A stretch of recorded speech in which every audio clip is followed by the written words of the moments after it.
Pode mandar bala, hein? Bom dia, boa tarde, boa noite para quem está em casa. Boa noite para todos vocês. Boa noite. Mais uma sexta-feira com loucas aventuras na área da infância e juventude. Muito bem. Mudou o slogan. Você viu só? E o próximo, na Dia das Bruxas, vocês me seguram. Vou vir com uma fantasia. Vai ter que vir aqui para ver. Mas vai ter que vir aqui para assistir. Gente, é o seguinte, eu fiz um quadrinho aqui para vocês terem uma olhada, recapitular um pouquinho o que a gente viu na aula passada, porque eu sei que é uma aula muito densa que a gente teve, e como eu falei, é uma das aulas mais importantes que a gente tem, porque é ela que bota as bases de o que é que vem tudo depois, né? Como é que funciona o jogo. Essas são as regras do jogo, as diretrizes, aquilo que você tem que observar com um ponto de partida, linhas de atuação, como que tem que ser feita a atuação política quando você está exercendo, quando você está ofertando os seus direitos, garantindo a proteção social, jurídico-social para as pessoas, né? Faltou a gente só ver as entidades que são as formas, né, física, estrutural que essa política ela é exercida, que a gente vai ver daqui a pouquinho. Então, só recapitulando um pouco, né, diretrizes, nós temos da municipalização. O município, ele é o ente por excelência que tem que atender ao público, porque ele está ali mais próximo da realidade de cada pessoa, sendo que, excepcionalmente, subsidiariamente, o Estado também pode agir dessa forma. Lembra que a gente comentou, por exemplo, da execução das medidas socioeducativas em meio fechado, tanto de semi-liberdade quanto de internação, porque exigiria maior estrutura, maior questão orçamentária e por aí vai. E também tem o repasse de dinheiro, né, que é uma das funções até principais quando a gente está falando da União. Intersetorialidade, tem que ter uma participação, um trabalho de rede entre todos os atores. E quando eu falo em intersetorialidade, eu falo tanto em rede horizontal, entre os parceiros que trabalham, SAICA, juiz, promotor, defensor público, conselho tutelar, conselho de direitos, por aí vai, quanto também em relação aos níveis da federação. Então, quando nós temos os conselhos de direitos, nós temos em nível nacional, estadual, municipal, eles têm que falar a mesma língua, né? Sempre em vistas à proteção integral da criança e do adolescente. Participação popular, sempre tentar chamar a população para tomar conhecimento dos debates que dizem relacionados à criança e adolescente e também participar da tomada de decisões. Então, por exemplo, nós temos o Conselho Tutelar, que são pessoas eleitas do povo, que funcionam como ombudsmans, ali dentro da fiscalização e na cobrança de políticas públicas, e também o Conselho de Direitos, que ele funciona principalmente como uma das suas principais funções, deliberação de políticas públicas, além também de fiscalização e capacitação da rede. Linhas de atuação, política social, oferta de direitos básicos, principalmente os direitos sociais, educação, habitação, saúde, trabalho e por aí vai. Proteção jurídico-social, que você pode encarar como um sinônimo de assistência social, né? Não é a mesma coisa, até porque a proteção jurídico-social, na verdade, é um dos objetivos da assistência social, mas você pode encarar bem de uma forma similar. Proteção... aqui falta um... e a proteção jurídico-social, que ninguém sabe muito bem do que se trata, mas tem a ver com a busca de pais desaparecidos, crianças desaparecidas, proteção de crianças vítimas de violência doméstica, incentivo de adoções interraciais e por aí vai. A proteção social é um dos objetivos da assistência social, junto com a vigilância socioassistencial, que diz respeito ao gestor ter que sair da sua cadeira, do seu gabinete e ver como é que está a situação de vulnerabilidade nas comunidades. A defesa de direitos, também ninguém sabe muito bem como funciona, mas a Defensoria toma parte disso, a OAB toma parte disso, algumas ONGs também, como o SEDECAS. E a proteção social, ela tem algumas seguranças que ela tem que garantir. De sobrevivência, que é aquele mínimo para você poder se reerguer, né? Saco vazio não para de pé, então é um alimento mínimo, uma renda mínima, alguma coisa assim. Acolhida, você está na rua, você precisa se erguer, ou você está sendo ameaçado de morte, alguma coisa do tipo, você precisa de um lugar que possa te aceitar para você morar, tomar um banho, alguma coisa assim. Convivência familiar, você precisa de órgãos da assistência social que permitam que você possa continuar convivendo com a sua família e que o Estado ajude a suprir algumas deficiências próprias do convívio familiar. Isso é desempenhado por meio da proteção social básica, média e alta. O equipamento de referência da proteção social básica é o CRAS, da proteção social especial de média e de alta complexidade é o CREAS. Palavras-chave: proteção social básica, prevenção e não houve violação de direitos nem rompimento de vínculos familiares e comunitários. Proteção social média, já não é mais prevenção, porque você já teve alguma violação, então você busca redução de danos, pode ser total ou parcial. Teve violação de direitos, mas não teve rompimento de vínculos comunitários familiares. E a alta complexidade, você também pretende a redução de danos, já teve violação de direitos, e você busca e você também já teve o rompimento de vínculos familiares ou comunitários. A pessoa provavelmente está num abrigo, num acolhimento, em alguma casa lá, algum lugar longe da sua residência, né, daquela casa que você pode chamar de sua, e está ali numa instituição total, precisando ser emancipado, precisando ter uma emancipação para poder tocar sua vida a partir de então. Muito bem, esse aí é o cenário que a gente viu no ano passado. O terceiro foco, quando a gente fala da política de atendimento, são justamente as entidades.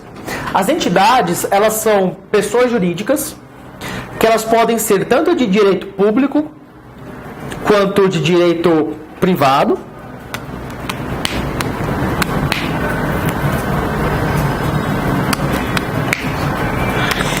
E na leitura do ECA e do SINASE, a nomenclatura que mais se encontra são entidades governamentais e não governamentais. E essas entidades, elas têm como finalidade o desenvolvimento de um programa de atendimento por meio de unidades. Então, os conceitos dessas palavras-chave que eu estou dando para vocês agora, entidades, programas e unidade, vocês vão encontrar não no ECA, mas na lei do SINASE. Na Lei 12.594 de 2012, no artigo 1º mesmo. A Lei do SINASE foi uma lei muito festejada quando ela entrou em vigor, porque desde 1990 a gente tinha uma lacuna muito grande em como que deveriam ser executadas as medidas socioeducativas. O legislador ele deixou esse vácuo, o que permitiu que muitas arbitrariedades fossem cometidas. Não sei se vocês já viram isso em execução penal, mas durante muito tempo houve uma briga para saber se a execução penal ela era de jurisdição, ou seja, se ela deveria ser submetida à jurisdição, ou se ela era simplesmente uma matéria a ser discutida em âmbito administrativo. Então, talvez até por conta desse debate, que isso não foi colocado na lei quando do ECA. Só em 2012, ou seja, 22 anos depois, isso veio para o papel, a gente já tinha a Política Nacional de Sistema Socioeducativo feita aos moldes do PNAS, né, feita tão apenas como política e não como lei, e algumas pessoas seguiam como orientação. E aí quando veio o SINASE, além de trazer essa lei de execução penal de criança e adolescente, na verdade criança não, só de adolescente, trouxe também alguns conceitos complementares, como esses daqui. Então, entidades, é isso que eu falei, são pessoas jurídicas, de direito público ou privado, que mantêm a unidade e executam os programas. Unidade é o local físico, é o estabelecimento físico, é a estrutura que você tem ali onde é desenvolvido o seu programa. E os programas de atendimento podem ser de duas ordens, segundo diz o ECA.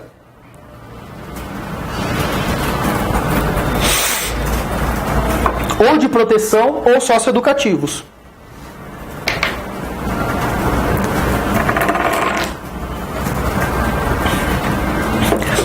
A lei, inclusive, estimula que haja uma participação de entidades não governamentais na oferta das políticas públicas, até para que haja uma desoneração do poder público. Muito obrigado. E também que você faça com que a sociedade seja chamada a participar dessa política pública, numa forma de até você dar cumprimento a essa questão da participação popular e na efetivação do dever da sociedade de zelar pelos direitos da infância e da juventude. Isso acontece bastante, então é muito comum que vocês vejam, principalmente quando nós estamos falando de execução de medidas socioeducativas em meio aberto, ou então de acolhimentos institucionais, e aí você pode até pegar numa área mais abrangente, de idosos, deficientes e por aí vai, desses serviços serem executados por ONGs. Mas não é que essa ONG é dona do serviço, né? Muitas vezes, mas ela está com os religiosos, né? Uma associação, não sei o que, de Maria. Nunca isso aí está abandonado na mão dos religiosos, porque desde que nós incorporamos o ECA, passamos pela revolução da doutrina da proteção integral, toda essa questão caritativa, né, ficou para trás. A gente não relega mais os serviços socioassistenciais para entidades de caridade ou igrejas, como era feito, principalmente na época que a gente tinha como indiferenciada, ainda da legislação de infância e juventude. Agora é tudo política pública, né? Então tem lei, obrigatoriamente tem que cumprir, se não cumprir você entra com uma ação, comunica ao Ministério Público, entra com ação de responsabilização e assim por diante. Então, quando vocês veem eventualmente a entidade lá de Maria que tem a casa de acolhimento, essa entidade, certamente não governamental, deve ter feito algum convênio com o poder público, municipal provavelmente, em que a execução desse serviço, que ele é principalmente do poder público, tanto que ele deve ser prestado dentro desse esquema aqui, né? Então, se eu estou falando de uma medida socioeducativa, eu estou falando sobre proteção social especial de média complexidade. Se eu estou falando de um acolhimento institucional, eu estou falando de alta complexidade, porque tem rompimento de vínculo, você está morando numa outra casa. Então, como isso faz parte da competência do CREAS, que por sua vez faz parte da Secretaria de Assistência Social do município, é por aí que você faz algum convênio com as entidades privadas, né, as entidades não governamentais, para que elas possam exercer isso daí. Para o poder público isso tem uma grande vantagem, porque você pode inclusive não ter que ter pessoas concursadas para exercer esse tipo de atividade, como eu falei, desonera, acaba sendo mais barato. Para a prestação do serviço em si, talvez tenha algumas questões complicadas. Por exemplo, imagina que entra determinada prefeitura que quer reduzir os gastos ali porque percebeu que tem um rombo ou porque simplesmente quer destinar para outras áreas. Talvez, por conta disso, haja uma determinada pressão nos funcionários para que haja maiores desacolhimentos ou então maiores sugestões de extinção de medida socioeducativa, ainda que de fato esse não seja o caso. Porque não são pessoas concursadas, são pessoas que estão ali porque foram indicadas, né? Então, se você indica alguém, você pode desindicar a qualquer momento, não é isso? Você pode, um cargo em comissão, você pode a qualquer momento tirar a pessoa, ou então, como é um convênio, e o convênio ele não tem necessariamente uma bilateralidade, você pode denunciar a qualquer momento, você pode falar simplesmente, eu não quero ter mais convênio com você. Então, há talvez algumas questões negativas nesse aspecto, né? Será que esse modelo, tanto de prestação direta do poder público quanto por convênio, será que ele necessariamente vai atender os melhores interesses do direito da criança e do adolescente? Ou será que pode ter algum interesse por detrás, algum interesse econômico, político, de ocasião, né? É algo que não dá para afirmar, mas assim, a gente pode intuir que certamente existem pessoas, né, que não sejam tão bem intencionadas, que podem se valer disso, ora para tentar fazer algum tipo de pressão, ora para tentar gastar menos dinheiro, por aí vai. Mas enfim, esse tipo de parcerias são incentivadas. Há um repasse de verbas públicas para essas entidades não governamentais, óbvio, elas não arcam com todo o ônus que vem daí. E a responsabilidade de eventuais problemas que aconteçam lá dentro, então vou imaginar que numa casa de acolhimento, num SAICA, uma criança ela tenha se machucado seriamente, caiu da escada, alguma coisa assim. O próprio ECA fala que o responsável principal por isso daí sempre vai continuar sendo o poder público. Então, ainda que você possa processar civilmente a ONG que acabou gestando aquela unidade em que a criança estava, sempre você vai poder também responsabilizar o poder público, porque afinal das contas, ele é aquele que deveria prestar esse tipo de serviço, seja diretamente, seja por intermédio de convênios. Então a responsabilidade sempre ainda é do poder público. Tá. Como funcionam essas entidades? Então, parece muito mais fácil entender como funciona uma entidade governamental. A prefeitura está ali, cria uma entidade e ela desenvolve o seu programa. Mas como que eu, poder público, vou aceitar que uma ONG, que eu não conheço, que é particular, desenvolva um serviço tão importante dentro da nossa rede, justamente com crianças e adolescentes que, no mais das vezes, tem a ver com segredo de justiça e por aí vai. Para que uma entidade não governamental possa começar a funcionar no trabalho com crianças e adolescentes, a primeira coisa que ela tem que fazer é se inscrever no Conselho Municipal de Direitos da Criança e do Adolescente. Então, a primeira coisa que uma entidade não governamental tem que fazer para começar a trabalhar nesse ramo é se inscrever no CMDCA, preenchendo todos os requisitos legais.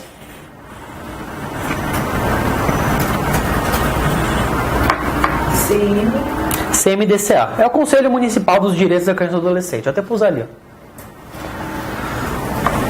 Na infância a gente costuma dizer que é uma sopa de letrinhas. Outra vez eu vi um documento lá que tinha 12 letras. Aí eu me recuso a saber o que significa esse. Eu sei que são regras protocolares, blá blá blá, uma coisa assim. Muito bem. Então, a primeira coisa que você tem que fazer é se inscrever no CMDCA, preenchendo todos os requisitos legais para poder fazer sua inscrição. Uma vez que o CMDCA preencher observar que estão preenchidos esses requisitos legais, fará a comunicação desse registro ao Conselho Tutelar e ao juiz da localidade.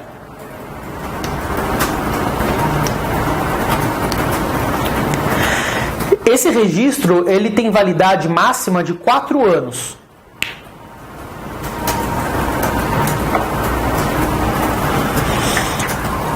Cabendo ao CMDCA, periodicamente, deliberar se renova ou não esse registro por mais 4 anos.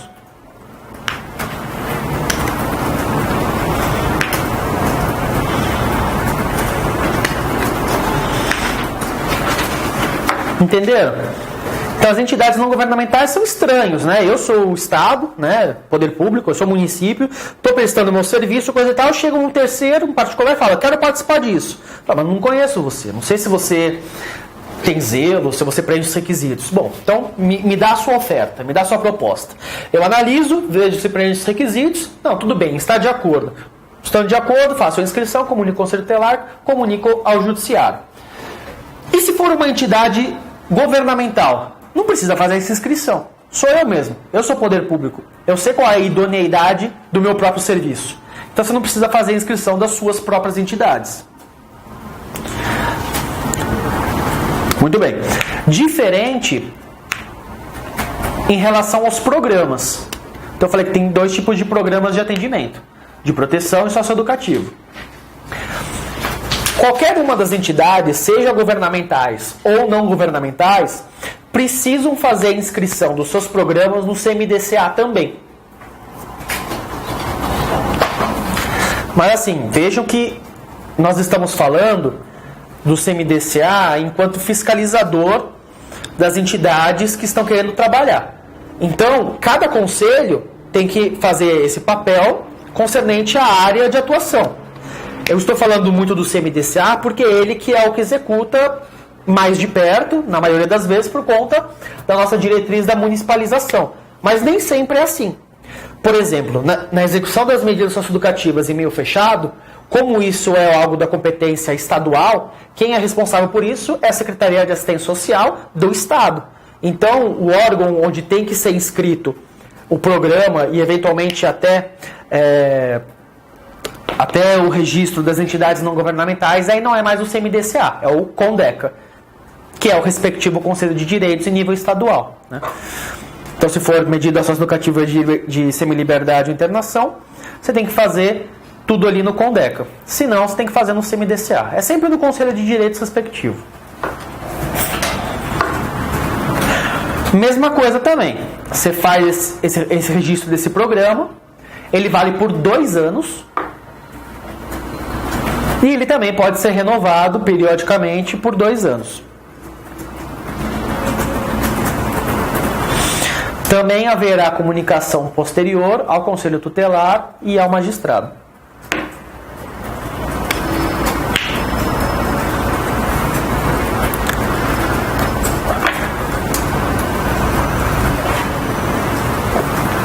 O deferimento da inscrição das entidades não governamentais, ela é condição de funcionamento das entidades. Então, elas não podem funcionar se não tiver essa inscrição.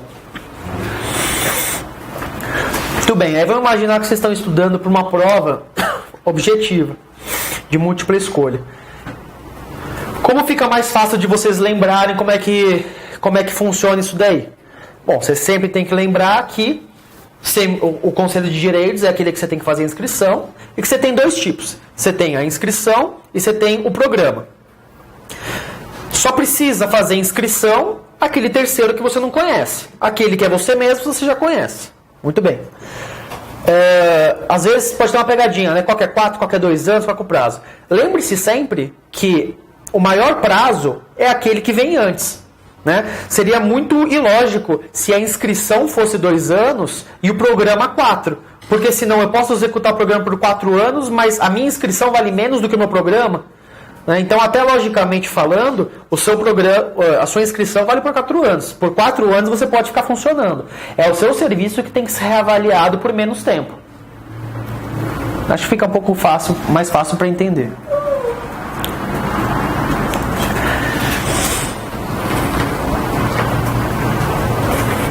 Aí depois, na parte do ECA, nós temos algumas normativas que falam sobre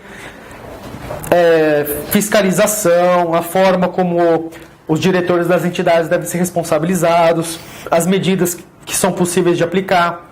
Eu não vou tratar isso com vocês porque é muito letra de lei, é muito letra seca. Eu vou orientar que vocês leiam isso em casa. Tá? Até porque eu acho que não é algo que tem muita incidência de cair em prova, mas enfim, como tudo é importante de estudar, leiam em casa isso, porque é bem lei seca. Bom, alguma pergunta quanto a isso daqui? Então, cadê o apagador? Próximo tópico que a gente vai tratar aqui, ainda dentro também da política de atendimento à criança e adolescente, é sobre o sistema de garantias de direitos.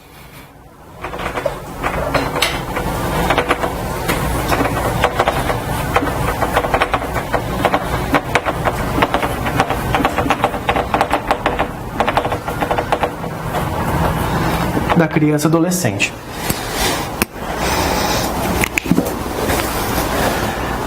Bom, esse tema é muito importante para quem trabalha no dia a dia com infância e juventude. Porque tudo que a gente faz, basicamente, é trabalho de rede. Isso ganha uma importância muito grande quando a gente trabalha com infância. Porque, até por conta de uma insuficiência de cada conhecimento, você precisa de outros saberes para poder dar uma proteção integral para a criança e adolescente. O jurista, ele só sabe trabalhar com normas. O psicólogo só sabe trabalhar com a matéria dele. O assistente social também é assim, o pedagogo, o professor e por aí vai. Então você precisa ter todos esses saberes em conjunto e funcionando e falando a mesma língua para você ter uma boa prestação do seu serviço. No nosso edital de Fundação Carlos Chagas, né, Bahia, São Paulo, Paraná, Santa Catarina e algumas outras provas nesse sentido, nós temos a Resolução Conanda 113 de 2006. Resolução? Conanda. Isso, 113 de 2006. Lembra que a gente falou, né? O Conselho de Direitos da Criança e do Adolescente funciona nas 3 esferas da federação: CMDCA, no município, CONDECA, no estado, e o CONANDA, né, no nível federal.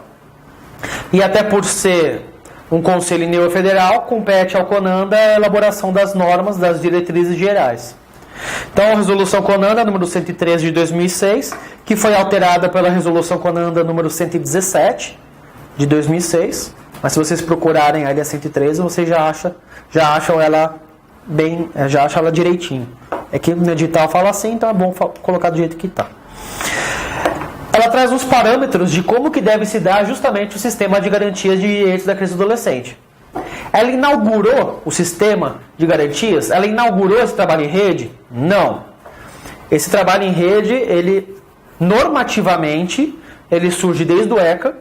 Desde o ECA, quando você vai ver lá nas diretrizes, você tem a interdisciplinariedade, você tem a intersetorialidade, que você tem a obrigação de trabalhar em rede. Tanto que nas diretrizes, vocês vão olhar no artigo 88, tem 2 incisos que falam sugestões de como esse trabalho pode ser dado. Salvo engano, incisos 5 e 6, que fala como que esse trabalho deve se dar, tanto no socioeducativo, quanto quando a gente está falando sobre medida protetiva.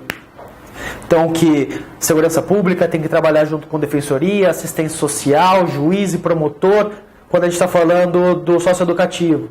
Ou então que defensoria, Ministério Público, juiz, conselho tutelar e assistência social tem que trabalhar juntos quando a gente fala de protetivo.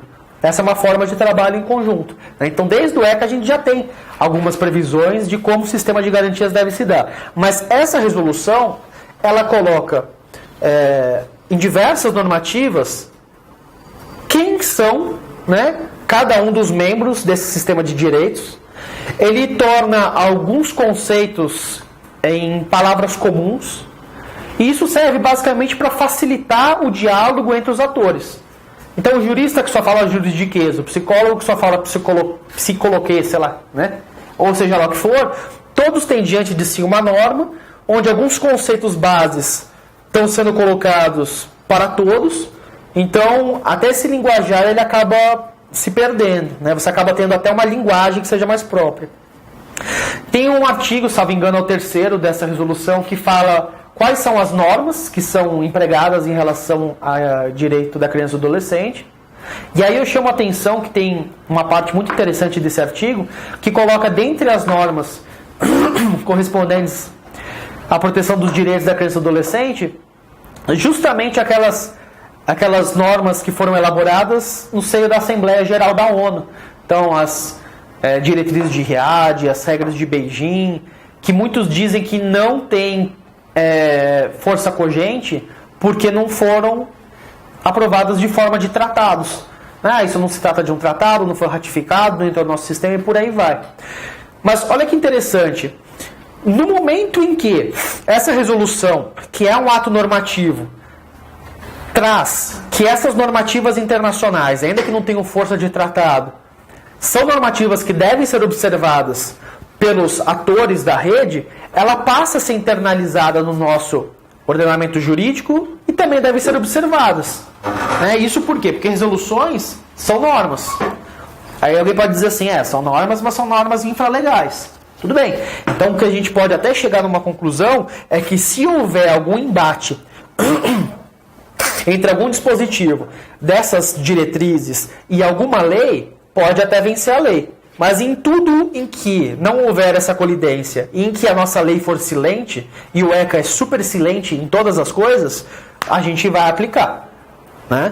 Então, quando há choque, a gente pode até falar sobre hierarquia de normas, a lei prevalece sobre a resolução. Mas como a resolução está falando sobre situações não regulamentadas por conta da lei, a resolução ela tem força normativa, por conta dela você pode dizer até que as resoluções da ONU também têm aplicabilidade no nosso direito interno. É uma forma de argumentar, tá? Bom, e o que de interessante traz esse sistema de garantias aqui pra gente? Ele traz 3 eixos.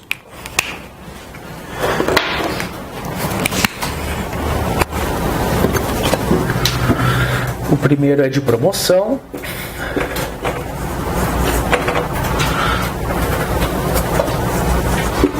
Controle e defesa.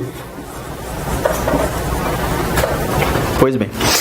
Então, o sistema de garantias é a articulação e integração das instâncias públicas governamentais e não governamentais da sociedade civil, na aplicação de instrumentos normativos e no funcionamento de mecanismos para promoção, controle e defesa dos direitos humanos relacionados a crianças e adolescentes. Quando a gente fala de eixo de promoção, essa resolução, ela basicamente diz que o eixo de promoção ele vai se operacionalizar através do desenvolvimento de políticas públicas,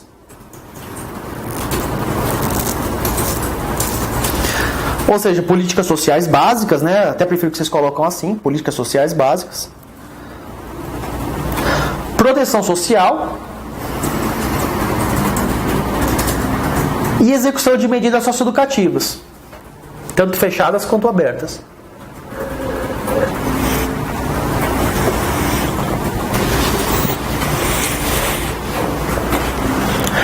Então, basicamente, tudo que a gente viu sobre a política de atendimento, você vai pegar tudo aquilo, seja da política social, seja da proteção social, e tudo que for promoção dessas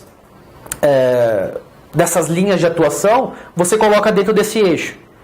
Então, pode ser tanto o poder público quando oferece educação por meio da Secretaria de Educação, saúde por meio da Secretaria de Saúde, ou mesmo a Secretaria de Assistência Social quando está fazendo a prestação de uma medida protetiva ou de execução socioeducativa e por aí vai.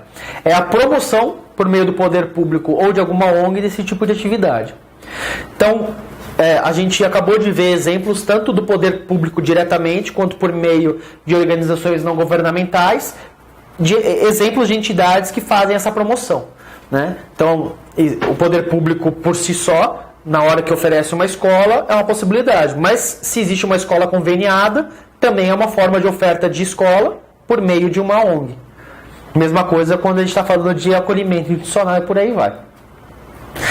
O eixo de controle, segundo a resolução, ele se fará através de instâncias públicas colegiadas.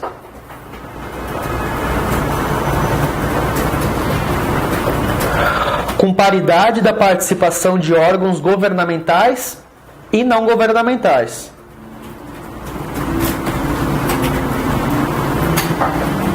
Tais como os Conselhos de Direitos, CONANDA, CONDECA, CMDCA,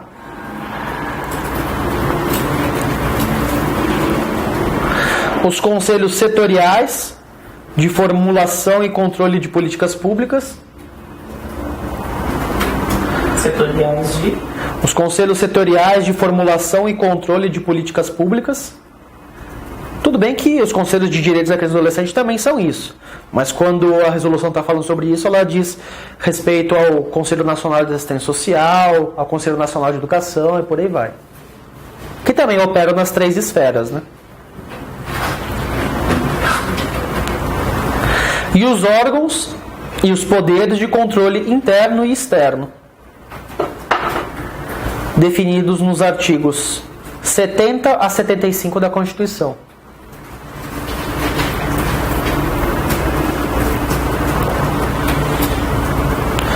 E aí, se vocês forem olhar lá, vocês vão encontrar justamente os tribunais de contas e as controladorias. Aí eu imagino que seria mais naquela parte de se o poder público está dando destinação das verbas, dos impostos, daquelas verbas fixas que tem que gastar com educação e com saúde, previsto na Constituição. Acho que seriam hipóteses. Devendo acompanhar, avaliar e monitorar as ações de promoção e defesa, deliberando por meio de normas, orientações e recomendações que vinculam as ações governamentais e da sociedade civil organizada. Então, se vocês tiverem que lembrar da promoção, lembra, é tudo das linhas é tudo das linhas de atuação relacionadas à promoção daquilo que a gente viu, tanto das políticas sociais quanto da proteção social. Quando você fala do controle, você sempre tem que lembrar conselhos de direitos e controladorias e tribunal de contas. O conselho de direitos é fácil de lembrar. Então, o conselho de direitos vai fazer o controle. Por quê? Porque o controle das políticas públicas é um órgão paritário, é um órgão que faz a avaliação das políticas públicas, tudo e tal. Bom, são os conselhos. Conselhos de direitos. Quais são os conselhos de direitos? Da criança e do adolescente e aqueles outros. Da assistência social, da saúde, da educação e por aí vai. E aí lembra que aquilo que você nunca vai lembrar, né? Então sempre bota um asterisco. O que é aquilo mesmo? Controladorias e tribunal de contas. A gente sempre esquece disso. E por último, a defesa. Nós, Defensoria Pública, estamos aí, com mais um monte de gente. Então, o eixo de defesa ele se caracteriza pela garantia das crianças e adolescentes à justiça. Ou seja, é pelo recurso às instâncias públicas e mecanismos jurídicos de proteção legal.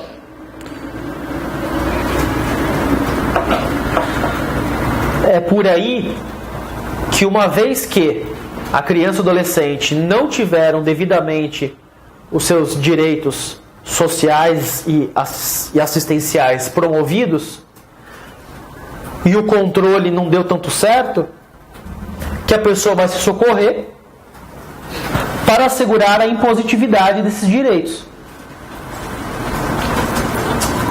Impositividade e exigibilidade.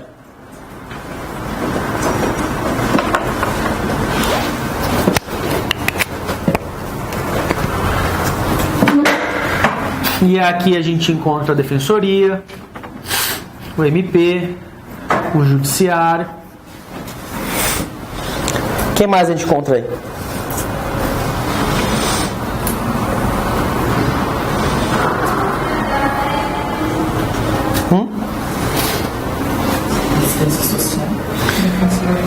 Defensoria já está aqui. Defensoria, Ministério Público, Judiciário. Então, a assistência social não, porque a assistência social não é aquela que vai te garantir um acesso à efetivação dos direitos. A assistência social já entra aqui. É a promoção dos direitos da assistência social. Então, quando a gente fala aqui, segurança pública.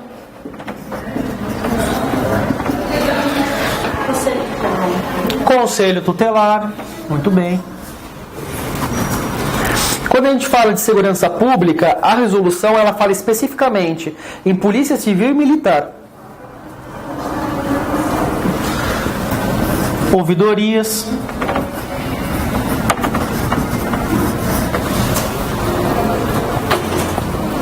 A polícia também? Polícia. Segurança pública, polícia militar e polícia civil. Procuradoria Geral do Estado.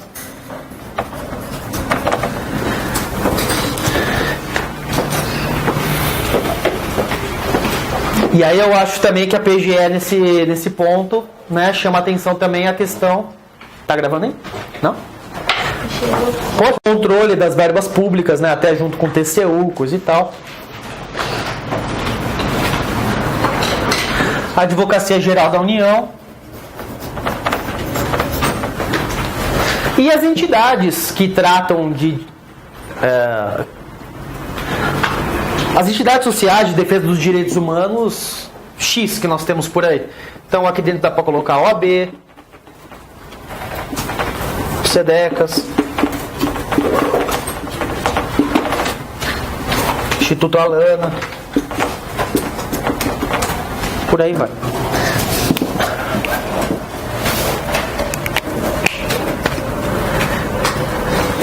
Então, como eu falei, essa resolução ela serve para rede. É para a rede que ela serve. Olha, conheçam uns aos outros. Porque quando vocês se conhecerem, vocês vão poder trabalhar melhor. Então, olha, quem trabalha com promoção são vocês. Quem trabalha com controle são vocês. Da defesa, vocês. Então, você sabe que se não deu certo aqui, você vai para cá. Se não deu certo aqui, você pode ir aqui. E um controla o outro. Você sabe que alguns termos você vai poder simplificar. Então, esse termo aqui significa tal coisa. Essa norma, as normas que você vai usar são essas. É algum documento para facilitar mais a vida daqueles que trabalham em rede do que efetivamente trazer alguma coisa nova. Até como eu falei, né, as normas já existiam antes, a previsão de intersetorialidade já existia antes, no artigo 88, e esses órgãos não deixaram de existir só porque essa resolução não existia antes, né? Então, na verdade, ela vem muito mais para trazer explicações do que para criar coisas novas.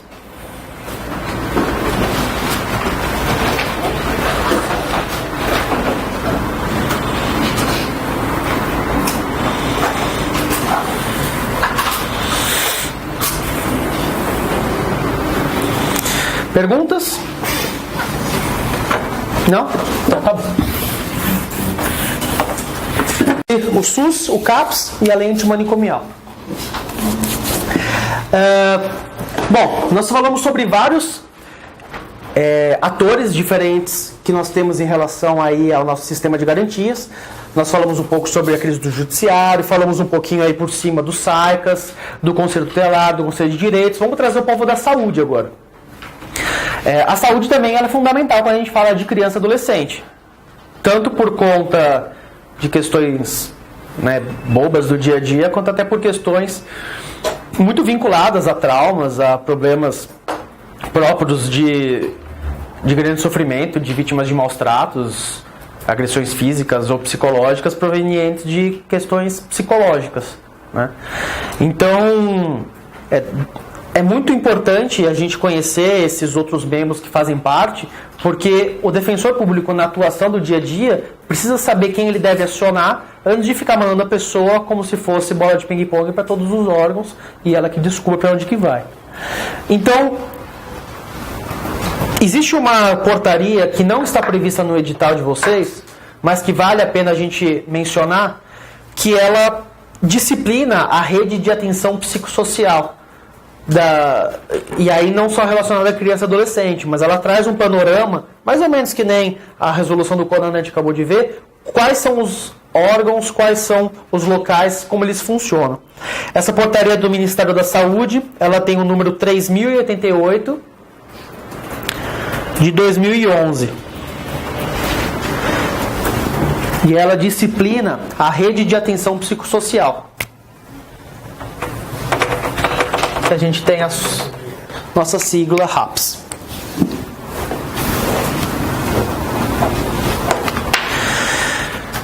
Então, conforme essa portaria, a estrutura da rede de atendimento ela se dá de algumas formas. A primeira delas é pela atenção básica. Eu não vou escrever na lousa porque eu acho que é algo que é mais interessante vocês saberem do que efetivamente anotarem. Então, a atenção básica em saúde ela é composta pela UBS, a Unidade Básica de Saúde, pelo consultório na rua, o Núcleo de Apoio à Saúde da Família e o Centro de Convivência. Alguém conhece o consultório na rua? Tá. Esse é um serviço muito interessante, porque alguém conhece o Núcleo de Apoio à Saúde da Família? O médico da família? Sim. Então, o médico da família é a versão um pouco menos violadora, que ocorreu menos violação de direitos do que o consultório na rua. O que é o médico da família? É aquele médico que vai na casa das pessoas, principalmente nas comunidades mais pobres, e efetivamente cuida de questões relacionadas à saúde de uma forma mais básica. Até quando se estava debatendo a questão do programa dos Mais Médicos, muitos médicos foram contra a ideia de trazer médicos de outros países para cá por conta da falta de instrumentos, dizendo que o problema não era a mão de obra, mas que era a falta de equipamentos. Mas no Brasil morre gente por cólera ainda, né? Falta de saneamento básico, muitas questões básicas ainda faltam na população. Verminoses e por aí vai. Então esse médico, ele se dirige a essas comunidades mais carentes, mais pobres, e passa algumas questões de higiene, de coisas como devem ser feitas, indicação de onde que é o hospital, até trazer talvez um desenho de como funciona essa rede de saúde pública, para poder dar algumas ajudas que podem ser muito básicas para quem está ouvindo aqui, talvez nessa sala, mas que para a população em geral passa por desconhecido. O consultório na rua ele é a mesma coisa, só que feita para a população de rua. Então, a população de rua ela acaba sendo a mais vulnerável que a gente tem, porque a gente toma muitas vezes esse nicho por invisível, né? Então, a gente tem a questão dos negros, a gente tem a questão dos homossexuais, a gente tem a questão das mulheres, mas embora a gente tenha também quem defenda a população em situação de rua, é uma população que tem muito mais invisibilidade do que outros movimentos. Então você ter alguém que saia ali dos seus gabinetes, você saia ali dos seus consultórios e procure esse tipo de pessoa, procure essa população para poder dar essas indicações, assim como faria um médico da família, e mais do que isso, até dar suporte para outros atores da rede quando necessário, é extremamente importante. Então, muitas vezes nós estamos lidando com casos de crianças que estão, sei lá, morando na rua junto com seus pais, que pedem dinheiro em semáforo, que os pais têm alguma questão relacionada ao uso abusivo de álcool ou outras drogas, e isso é uma situação de violação de direitos que está chamando a atenção ali do Conselho Tutelar. Então, como que a gente pode eventualmente ajudar essa família sem que nós tenhamos que apelar para a medida mais gravosa, que é a separação dessas crianças de seus pais, né? Então, muitas vezes, o consultório na rua ele é interessante porque ele, por meio de seus veículos, né, eles se dirigem até o local, recolhem até as pessoas, se elas tiverem interesse, não é nada compulsório, e pode encaminhar para aqueles serviços que acharem que é correspondente, faz o atendimento no local, pode encaminhar aos CAPs, que a gente vai ver mais pra frente, por aí vai. Então é um serviço muito interessante pra gente. Muito bem. A segunda forma de atendimento é a atenção psicossocial especializada, que é feita por meio dos CAPs. Os CAPs são os Centros de Atendimento Psicossocial. A gente vai falar mais sobre eles depois. Os CAPs são muito importantes para a nossa prova. Tem 2 deliberações do Ministério da Saúde que tratam só sobre eles nas provas da FCC. Então a gente vai gastar mais tempinho nisso daí depois.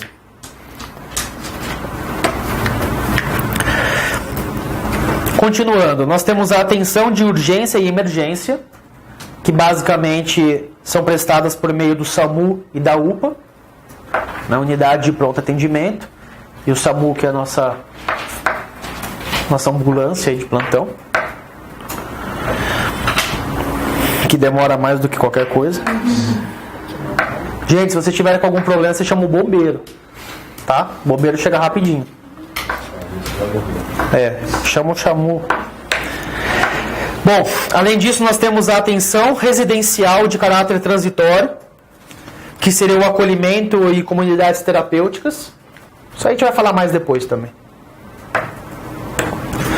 Temos a atenção hospitalar, são os hospitais mesmo, não tem muita o que falar sobre isso.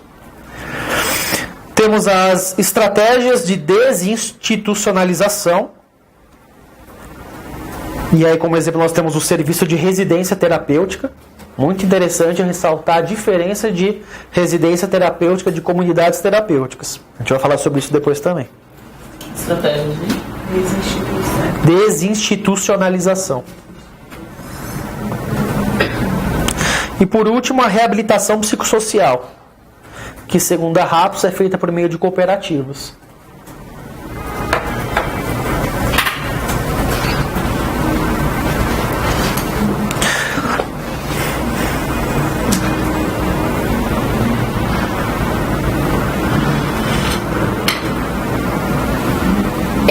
Bom, vamos começar a falar dos CAPs.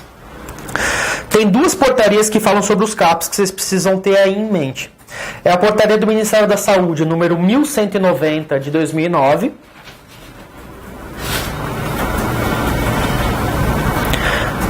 E a portaria do Ministério da Saúde, número 130 de 2012.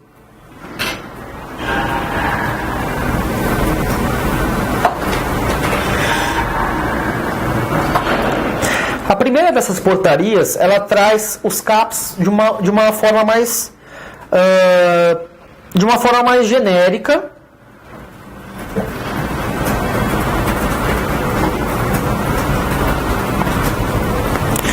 mais vinculada ao uso de álcool e outras drogas. E a segunda portaria, ela diz respeito especificamente ao CAPS AD3.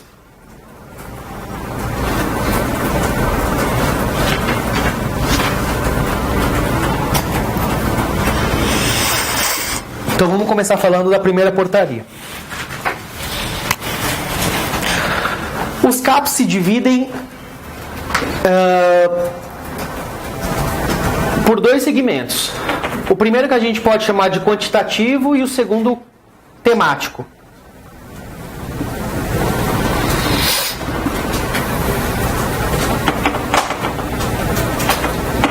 Esses nomes sou eu que estou dando, tá? Não precisa colocar numa prova não. Mas enfim, eu acredito que seja por aí. Quando a gente fala de quantitativo, nós estamos falando da capacidade de atendimento que esses CAPs possuem. Então, por conta disso, eles são divididos em 3 categorias. Nós temos o CAPS 1, o 2 e o 3.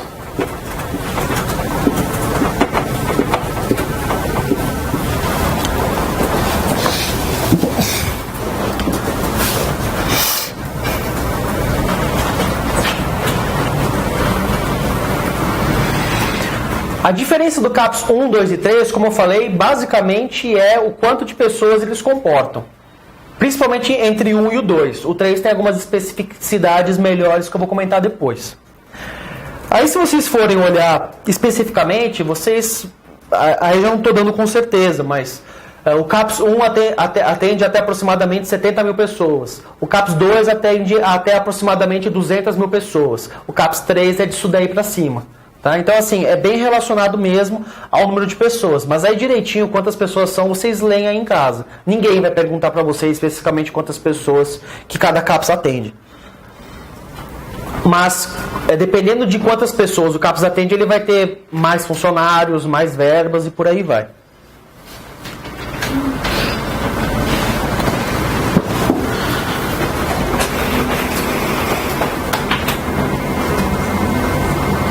Além disso, o CAPS 3, obrigatoriamente, ele tem que funcionar 24 horas por dia, 7 dias por semana. Sendo que os CAPS, eles são sempre tratamentos ambulatoriais. Não existe internação nos CAPS. Mas o CAPS 3, especificamente, 24 por 7, especificamente o CAPS 3 tem que ter leitos. Não porque ninguém tem que ser internado ali. A questão não é essa. Mas o CAPS 3, ele visa dar um melhor atendimento possível para aquela pessoa. Ele é mais equipado. Então, por conta disso, eventualmente você vai ter algumas situações em que é interessante que aquela pessoa passe a noite no local. Até de uma forma... não é pedagógico. Até para o seu tratamento mesmo, né? Porque vamos supor, alguém que faz um uso problemático de álcool, né? Até esse termo, uso problemático, é algo bem bacana vocês gravarem, porque, né, se chegar de uma forma genérica e falar assim, a pessoa ela é viciada, né? Mas o que é viciado? Você tem níveis e níveis de uso de drogas, não é porque a pessoa faz um uso de droga que ela necessariamente é uma pessoa viciada. Você pode ter uma pessoa que tem um uso recreativo, que usa esporadicamente. Você pode ter alguém que tem algum problema, faz algum uso problemático, porque quando enche a cara, quebra tudo. E você pode ter alguém que, além de fazer um uso problemático, ainda de fato possui uma dependência, que ela não consegue largar de jeito nenhum. Né? Então você tem níveis diferentes de uso. E o CAPS 3 ele é interessante porque ele tem os leitos, porque às vezes você pode ter uma situação de alguém que faz um uso muito grande de drogas durante a noite, e ela tem problemas quando ela dorme, ela, sei lá, tem sonambulismo, ou então ela acorda durante a noite para fazer consumo. Então é importante que você esteja ali presente em alguns momentos durante a noite, até para que você possa ser avaliado. Não só para isso, mas até na nossa atuação na infância, tem um caso muito interessante que é o seguinte. Tem uma mãe que ela teve 3 filhos seus acolhidos, porque a acusação é de que ela fazia um uso problemático de álcool. Então ela bebia demais, ela não tinha condições de cuidar dos seus filhos por conta disso, os filhos tiveram que ser acolhidos. Pelo menos foi isso que o Conselho Tutelar disse. E quando nós fizemos o atendimento a essa mãe, ela nos trouxe uma outra versão. Ela falou que ela tinha sim um problema com o álcool, mas não era um problema de dependência. O problema dela é que todas as vezes em que ela se deparava com um momento de estresse muito forte, ela tinha essas recaídas para o álcool. O álcool era uma fonte de força para ela, como se fosse uma muleta. Toda vez que ela se via altamente estressada, ela recorria a isso. E, olha só, toda vez que ela tinha que ir para o setor técnico ou por algum outro local como o Conselho Tutelar, onde ela ia ser julgada pelo seu caráter, pela sua avaliação, ela ficava com estresse super alto. E não raras vezes ela enchia a cara na noite anterior e não ia no atendimento. Justamente porque ela não queria chegar no dia, no atendimento, embriagada. Porque ela ia ter a certeza que ela nunca mais ia ver os filhos dela. Então qual foi uma estratégia que a gente criou junto com ela e junto com o CAPS? A gente fez com que ela dormisse no CAPS durante 2 ou 3 noites antes do setor técnico, para que ela pudesse, durante esse período de estresse mais alto dela, ser acompanhada pelo pessoal que trabalha ali, pelas psicólogas, pelo psiquiatra que trabalha ali, para que eles trabalhassem com ela esse momento de estresse e que no dia que ela precisasse estar ali no setor técnico, naquele momento tão decisivo na vida dela, ela pudesse estar bem. E foi o que a gente conseguiu. Ela acabou fez uma entrevista que foi muito favorável, né? Os técnicos disseram que ela melhorou muito de uns anos pra cá, melhorou, sempre foi assim. O problema é que ela nunca teve essa força, esse apoio antes. Infelizmente hoje já desacolheu todo mundo, até foi para outro estado já, ficaram 6 anos acolhidas as crianças. finalmente a gente tem um final feliz aí nesse caso. Mas é um exemplo de como o CAPS 3 ele pode ser muito bem utilizado nos seus leitos, sem que você tenha que desvirtuar isso e enfornar a gente lá dentro, né? Vamos ver aqui mais.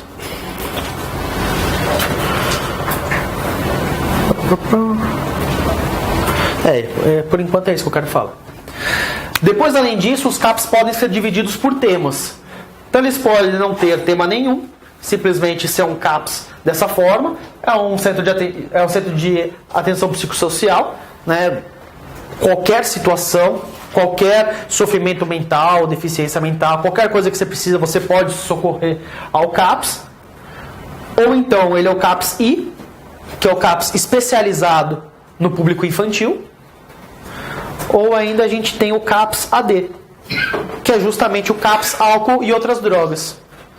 Então a gente tem um CAPS especialmente destinado para esse tipo de população. E é interessante você ter em mente esse nome, álcool e outras drogas. Álcool não é diferente de qualquer outra droga. A única coisa é que o álcool é legalizado, né? Então não é álcool e drogas, é álcool e outras drogas. Até porque, como a gente sabe, o álcool pode fazer muito mais mal às pessoas do que algumas drogas que são proibidas. A gente vê diariamente várias pessoas que morrem, principalmente em acidentes de trânsito ou até por se excederem por conta do álcool. Mas quantas pessoas a gente vê que morrem por causa de um uso abusivo de maconha, né? Mas a gente sabe que alguns tipos específicos de entorpecentes são escolhidos para serem objetos de estigma de ilicitude, nem tanto em virtude de sua consequência para o organismo, mas por conta de questões econômicas. Então, assim como a parte da assistência social, quando a gente estava falando que tem que ter uma visão não idealizada do modelo de família, a pessoa que trabalha na rede de atenção psicossocial também não pode ter uma ideia, né, uma idealização daquilo que deveria ser o perfeito, o ideal de uma sociedade, né, sem conflitos nenhum. Até porque essa sociedade não existe, né? Existiria só no mundo do faz de conta. Ignorando que o nosso próprio governo acaba selecionando algum tipo de drogas, como proibidas e outras não. Algumas são amplamente estimuladas, inclusive vendidas em farmácias, e outras são deixadas para a nossa população mais pobre. Muito bem. Essa nossa portaria 1190 de 2009, ela fala principalmente sobre a lacuna assistencial nas políticas de saúde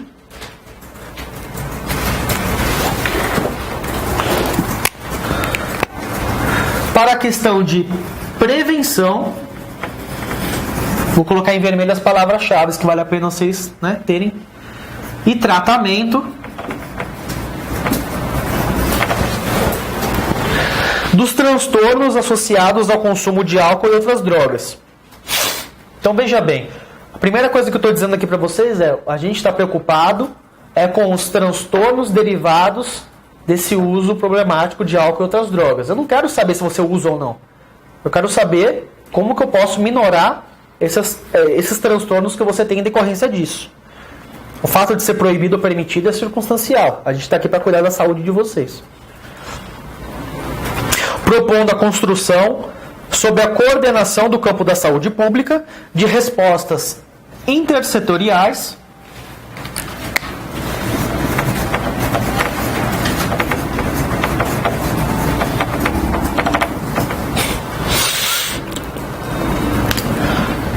ampliando o acesso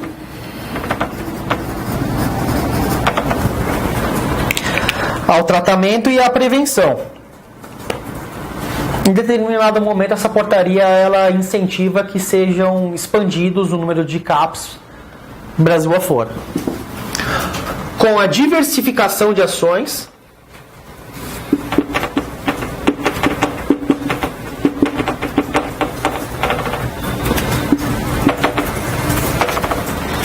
atendendo à situação de vulnerabilidade e exclusão social dos usuários. É o serviço público que tem que se adequar ao problema que aquele usuário possui, e não o usuário que tem que se adaptar às respostas que o sistema possui. Então aquele cidadão ele não consegue ficar em abstinência. ele precisa de um uso, ele precisa fazer um uso para largar aquele vício que seja paulatino. Ah, mas eu estou vendo a pessoa fazendo uso de drogas, eu vou denunciar isso para a polícia? Você não vai fazer isso. Você, profissional da saúde, se atentando pelo melhor interesse da saúde daquela pessoa, vai ter que fazer alguns olhos fechados para algumas coisas que acontecem, porque o seu sistema tem que se adequar a isso daqui. Infelizmente, a gente ainda não tem uma normativa que expressamente traga a redução de danos, inclusive dessa forma, né? Para a gente é ou tudo ou nada.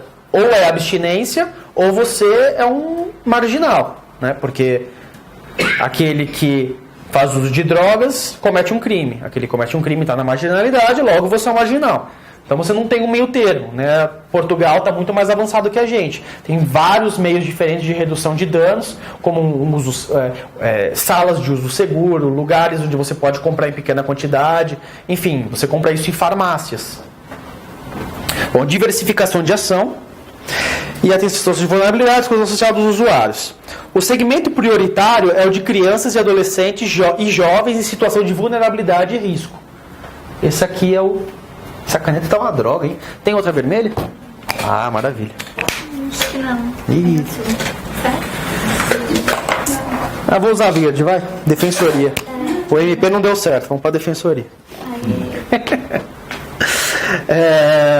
Então esse daqui é o segmento de prioridade, que a nossa própria portaria já está dizendo aqui.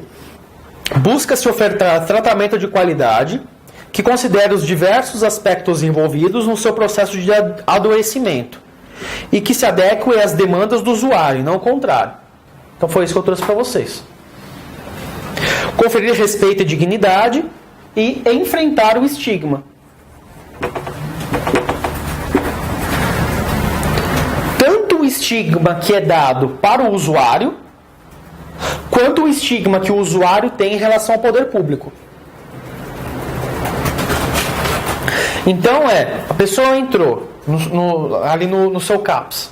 Você não vai tratá-la com desdém, você não vai tratá-la como se ela fosse alguém inferior, você vai tratar ela como mais uma pessoa que entrou ali e que, tal como alguém que entra no hospital porque está com problema no joelho, a pessoa vai ser tratada porque está com problema de dependência, com problema de uso problemático, seja lá o que for. E o contrário também é interessante.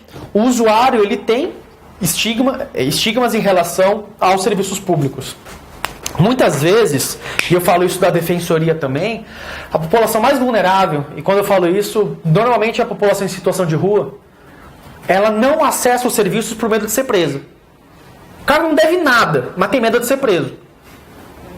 Ou tem medo de ser maltratado, ou então as transexuais que têm medo de ser violadas no seu nome social ou em qualquer outra coisa. O nome social é uma parcela tão pequenininha de tantas situações de vexame e transtorno que transexuais podem passar em algum lugar. Na própria defensoria mesmo, você tem gente que tem medo de ir lá porque está com mandado de busca e apreensão, mandado de prisão em aberto. Ah, mas se eu for aí eu posso ser preso. Não, não vai, fica tranquilo, aqui não é o fórum, você pode vir aqui. Não, mas tem certeza? Tem. E mesmo assim sempre tem algum Zé Mané na própria defensoria que acha que é para prender. Então, não foi uma vez, acho que foram pelo menos duas, que a gente está no fórum e aí liga um estagiário falando, ó, o fulano está aqui. Tá, e daí? Não, tô vendo que ele está com mandado de busca. Tá, e aí? Eu grampeio ele? Você tá louco? Você trabalha na defensoria pública, não na acusação pública, né? Sempre tem, mas enfim, né? O estágio é para isso, precisa aprender com os seus próprios erros. Todo mundo já foi reaça um dia, eu já fui um grande reaça um dia. A gente vai melhorando com os nossos erros, né? Enfim, então é importante você estar ali. Ainda bem que você está na defensoria e não na polícia. Então é importante quebrar esses estigmas. E pegando um exemplo concreto, nós tivemos na gestão anterior aqui da Prefeitura de São Paulo, quando a gente tinha aqui o prefeito Haddad, um projeto muito bacana que era de Braços Abertos.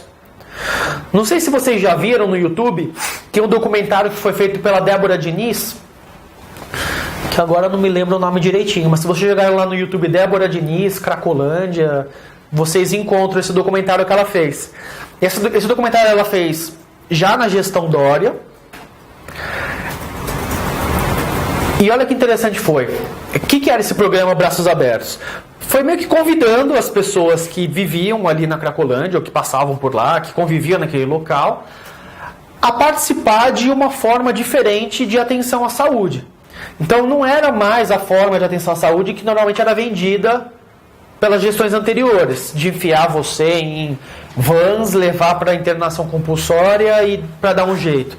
Eram formas de incentivar as pessoas a largar o consumo do crack, residindo não mais na rua, mas em hotéis, financiados parte pelo poder público, parte por outros particulares que viviam por ali, com alguns trabalhos por parte do poder público, e isso acabava chamando as pessoas e resgatando aquela cidadania que acabava sendo perdida. Né? Muitas vezes o usuário, principalmente o usuário de crack, porque crack é a droga da vez, sempre tem uma droga da vez, no momento é o crack. Qual é o nome do cidadão mesmo? O Carl Hart, aquele neurocientista norte-americano, né, negro de dread, coisa e tal, super diferente do que a gente está acostumado a ver. Inclusive, ele foi barrado no Tivoli quando ele foi dar a palestra lá no IBCCRIM, né? Ele já escreveu por A mais B, crack e cocaína é a mesma coisa, é a mesma fórmula, só muda essa ligaçãozinha aqui que faz com que um seja pó e o outro seja pedra, mas o princípio ativo é a mesma coisa. Mas por que o crack tem essa pecha e a cocaína não? Porque quem consome é o rico, o outro quem consome é o miserável, né? Tanto que para você dar um mesmo barato você tem que fumar uma porrada de pedra, mas já a cocaína você dá um tiro só. Mas enfim, a questão não é essa. A questão é que a sociedade pegou essa população, essas pessoas que fazem o uso de crack, e essas pessoas não são seres humanos. Essas pessoas são os zumbis. Não é esse o estigma que você deu? Alguém já viu aquele episódio do Black Mirror que todo mundo vira barata? Aquele episódio é muito legal. Assim, resumindo para quem não viu, é o seguinte: Black Mirror é uma série muito interessante que brinca com a tecnologia de como que eventualmente poderia ser as coisas. Mas muitos casos, como por exemplo esse, eles não estão inventando, já acontece. Mais ou menos, mas já acontece. Então a questão é a seguinte: o que eles faziam? São soldados, né, de um mundo talvez futurista, que iam lá e matavam alienígenas, bichos que parecem baratas. Só que um deles acaba tomando consciência, porque acaba falhando um sistema que implantaram nele, e ele começa a ver que são pessoas, na verdade. Só que eles têm um mecanismo no olho deles que faz com que eles vejam as pessoas como se fossem bichos, como se fossem baratas. E aí eles saem para matar e vão com tudo, né? Então o que a gente faz aqui, quando a gente fala que um usuário de crack é um zumbi, guardadas as devidas proporções, é a mesma coisa. A gente tem um inimigo declarado, a gente quer acabar com esses inimigos e a gente cria uma fantasia ao redor dele para que fique mais fácil que a gente elimine esses inimigos. Continuam sendo seres humanos, mas a gente cria toda uma máscara para que a nossa humanidade meio que feche os olhos e a gente possa atacar de uma forma mais rigorosa. Então a gente fala, são os zumbis, são os monstros, não sei o quê. E aí quando você despersonaliza, quando você reifica, quando você animaliza aquelas pessoas, é muito mais fácil você chutar, botar em manicômios, internação compulsória, joga jato de água fria na madrugada. E daí que são pessoas que estão dormindo? Né? Tem que tirar, isso aí é sujeira, está enfeiando a cidade.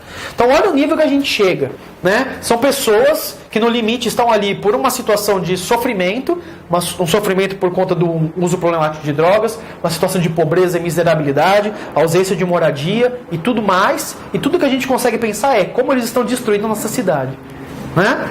Então olha só como é o estigma que a gente cria sobre essa parcela da população. Então cabe aos CAPs também, na medida do possível, tentar ir quebrando esse tipo de paradigma, esse tipo de estigmas na própria sociedade.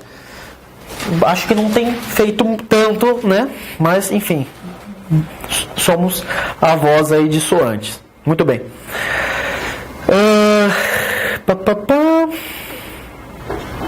Em relação ao acolhimento, cuidado oferecido pelo Estado.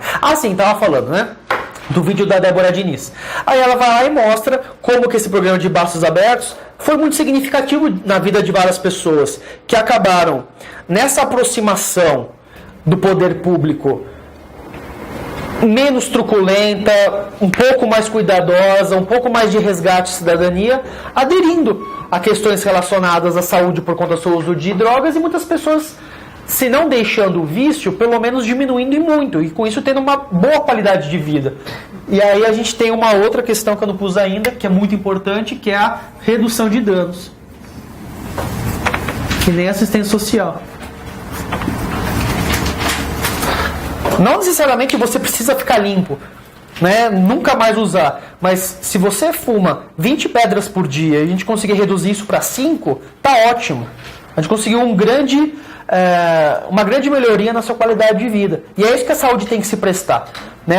O que é saúde? Saúde é aquilo que pode lhe garantir uma melhor qualidade de vida. Até que horas que vai aqui mesmo? Até as 9, né? Tá. Então saúde é aquilo que pode te garantir uma melhoria na sua qualidade de vida. Saúde não é estética, saúde não é emagrecer a qualquer custo, saúde não é só cuidar de doença. Saúde é todas aquelas medidas que possam fazer para que você tenha uma qualidade de vida melhor. Tudo que foge desse espectro de saúde deixa de ser promoção de qualidade de vida e passa a ser uma busca desenfreada por algo que não existe. Padrões de beleza, enfim, né? Um cara que vai lá na musculação, malha até dizer chega. Em alguns momentos isso até extravasa e deixa de ser saúde e passa a ser prejudicial à sua saúde. Então o que a saúde pretende é melhorar a sua qualidade de vida. Se a gente conseguir reduzir o seu consumo de crack de 20 para 5, ótimo, a gente ganhou muita coisa. E é isso que tem que servir.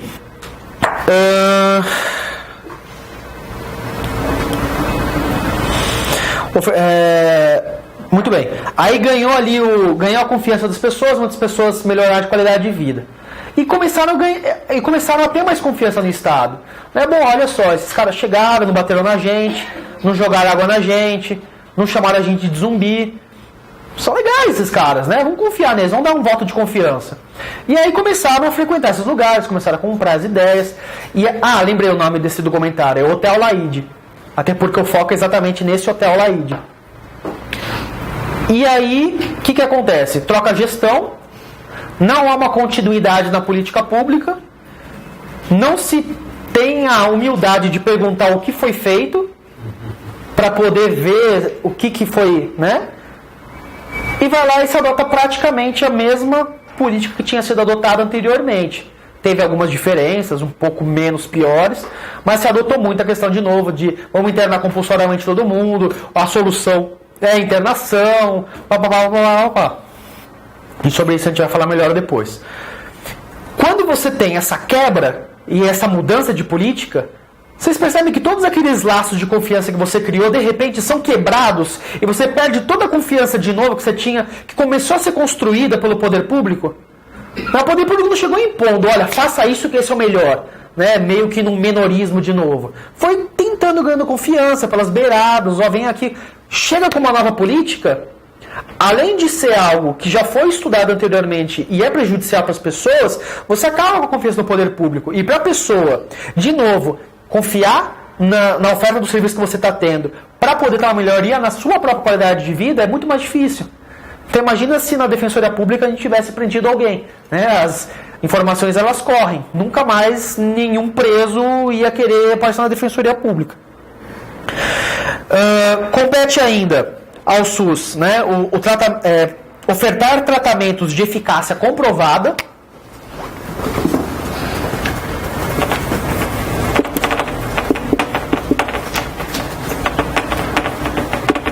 e quanto a isso a gente vai abordar melhor depois, garantindo cuidado em rede e no território. Bom, então vamos interromper um pouco a aula, depois a gente continua daí, tá bom? Até mais.